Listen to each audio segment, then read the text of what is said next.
Former Defense Secretary Donald Rumsfeld has just published a memoir titled Known and Unknown. That title comes from his famous remark that in military intelligence there are known knowns, known unknowns, and unknown unknowns.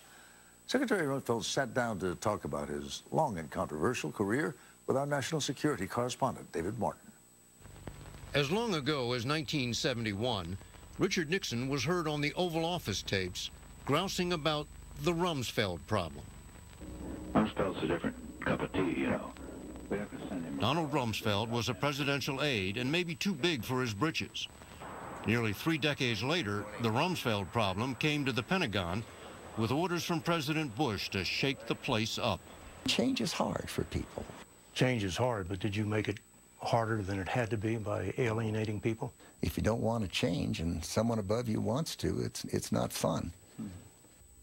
The former college wrestler grappled with a military establishment he viewed as unimaginative and cumbersome.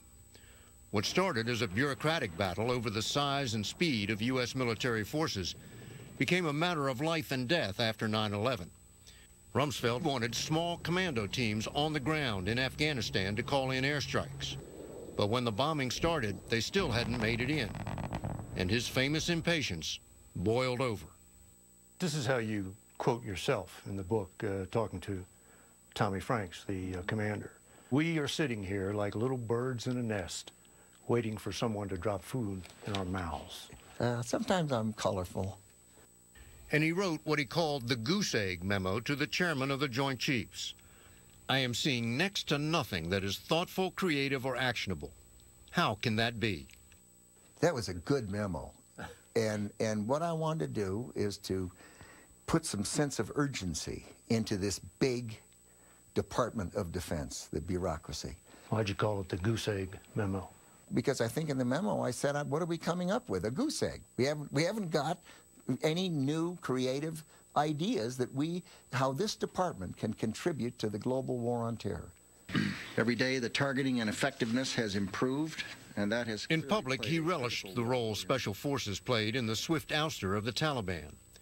In private, he was warning President Bush, Afghanistan risks becoming a swamp for the United States. See, this is what keeps guys like me in business.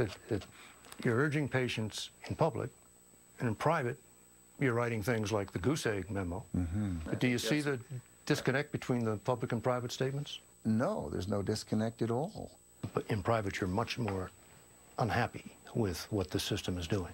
Well, and once you're satisfied and comfortable in a war, you lose.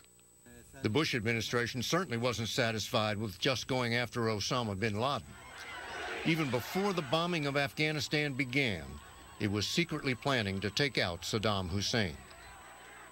When did you first talk to President Bush about going after Saddam?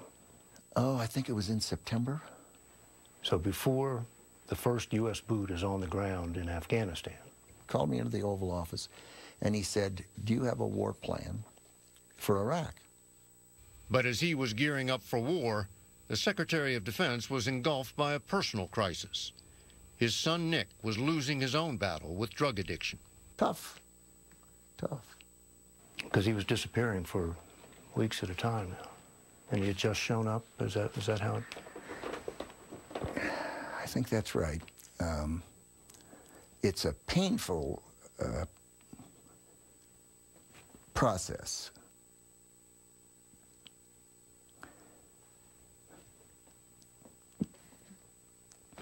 You know, this is the thing. I got to ask you this, because this shows people something so different about you. Nick made it to rehab, but just as U.S. forces were storming Baghdad, Rumsfeld's wife, Joyce, nearly died.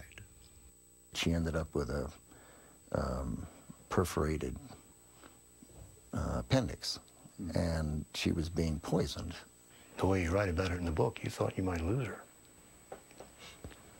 So how's that work? 15 hours a day, Secretary of Defense, war going on. People were risking their lives.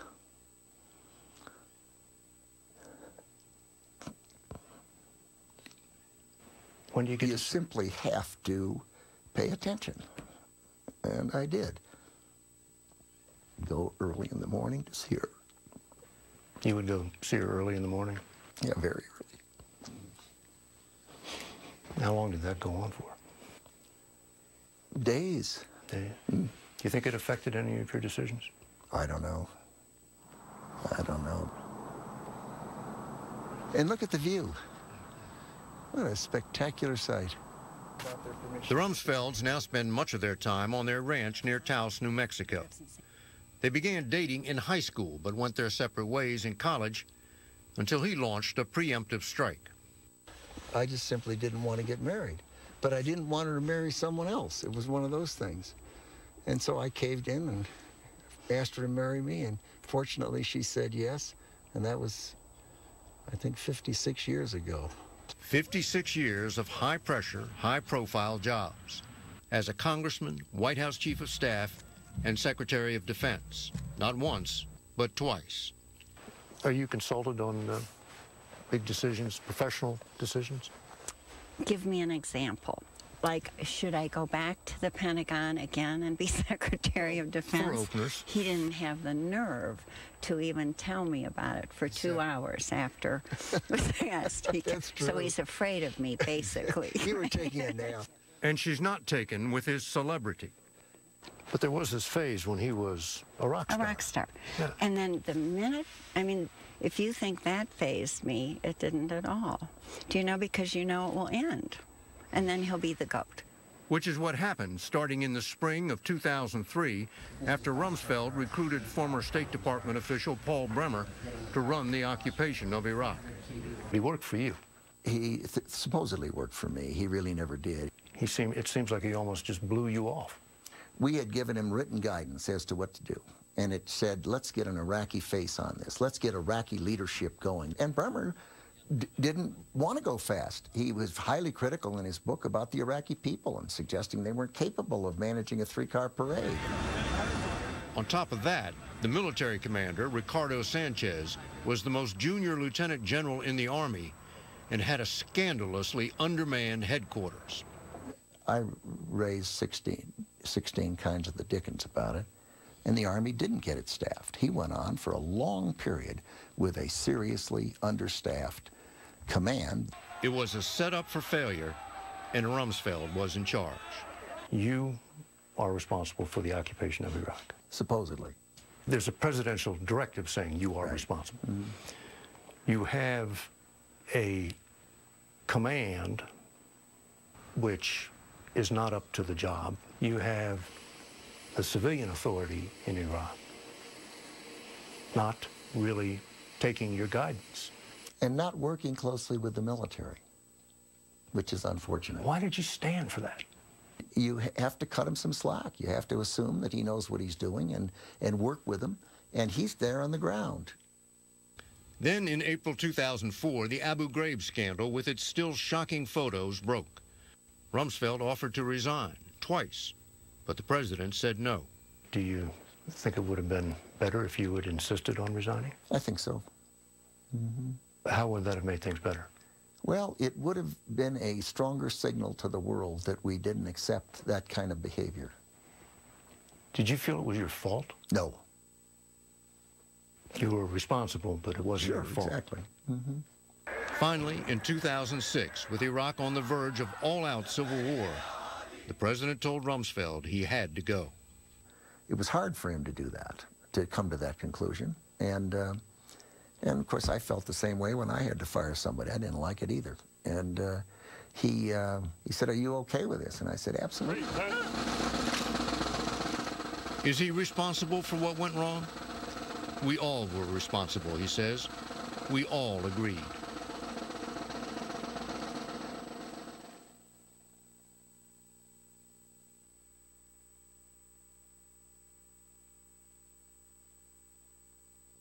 The uprising in Egypt is a game changer in all kinds of ways.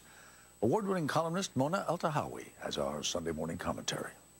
Hello, I'm an Arab and I toppled 2 dictators in 1 month. Those were the words of a young Arab celebrating on Friday the resignation of Hosni Mubarak, who ruled Egypt for 30 years. Mubarak stepped down just weeks after an uprising in Tunisia toppled Zain al-Abidin Ben Ali's dictatorship. But Egypt's peaceful 18-day revolution didn't just bring down a dictator.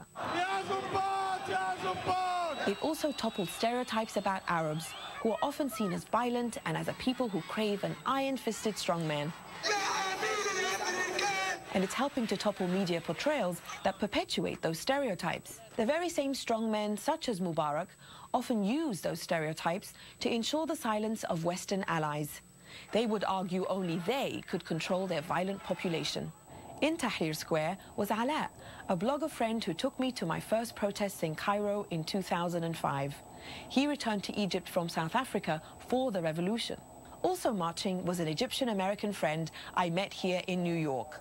They all did me proud, from tech-savvy young people to businessmen to scientists and farmers. Thousands upon thousands joined pro-democracy demonstrations that told Mubarak and the entire world something Americans will still remember from election 2008. Yes, we can too. Mubarak tried everything to push them back, but they served him notice. We're not scared of you anymore. He sent thugs, water cannons, tear gas, and still they came out. More than 300 died and hundreds more were injured. And still they came, and just as importantly, their demonstrations were filled with Selmiya, Selmiya. That's the Arabic word for peaceful. By toppling Mubarak, they've shown fellow Arabs that it's possible to bring about change through non-violence. Now, it's sexy and cool to be an Arab revolutionary. What an intoxicating message for a part of the world where the majority is younger than 30. And now the entire region is captivated by our freedom rally. The baton started in Tunisia, which handed it to Egypt, which is now ready to hand it to the next candidate. Who's next?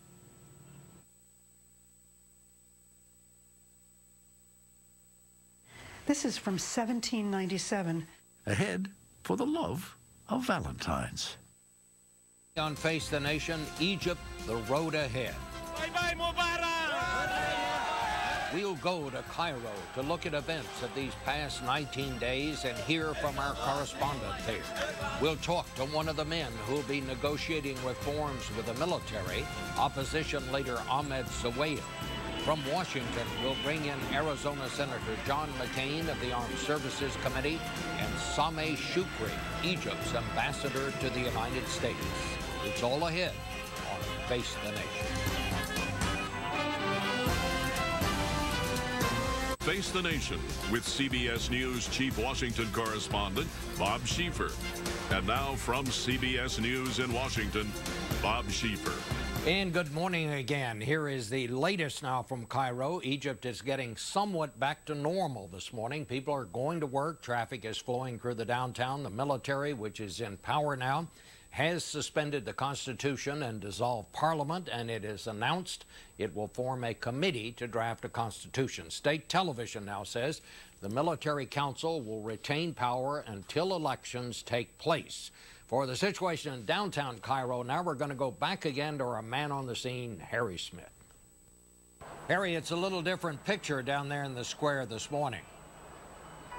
Well, Bob, the celebrations basically ended late last night. The square was reopened to traffic, and early this morning, traffic was actually going through. The Army came in then later in the morning and said, we want the protesters who are left here to dismantle their tents and go home. Several of the tents were